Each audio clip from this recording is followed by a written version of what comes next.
মধ্যপ্রাচ্যে চরম উত্তেজনার মধ্যেই ইরানের ৩টি গুরুত্বপূর্ণ পারমাণবিক স্থাপনায় হামলা চালিয়েছে যুক্তরাষ্ট্র। মার্কিন প্রেসিডেন্ট ডোনাল্ড ট্রাম্প জাতির উদ্দেশ্যে দেয়া এক ভাষণে এই হামলার দায় স্বীকার করে জানিয়েছেন, এটি ছিল একটি অসাধারণ সামরিক সাফল্য, ইরানের পারমাণবিক সক্ষমতা ধ্বংস করাই ছিল মূল লক্ষ্য। হামলাগুলো ইরানের নাতানজা, ফোর্দে এবং এরাক পারমাণবিক স্থাপনায় চালানো হয়। স্থানীয় সময় শুক্রবার গভীর রাতে এই হামলার পর তেহরানের আকাশে একাধিক বিস্ফোরণের শব্দ শোনা যায়। হামলায় ক্ষয়ক্ষতির পরিমাণ এখনও নিশ্চিত হওয়া না গেলেও উপগ্রহ চিত্র এবং আন্তর্জাতিক পর্যবেক্ষকদের বরাতে ইঙ্গিত মিলছে নাতানজের সমৃদ্ধকরণ কেন্দ্র বড় ধরনের ক্ষয়ক্ষতি হয়েছে।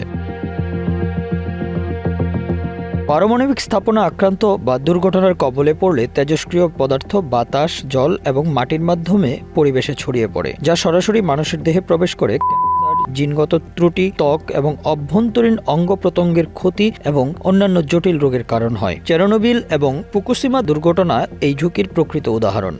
পুরো ভিডিওটি দেখতে কমেন্টসে পিন করা লিঙ্কে ক্লিক করুন।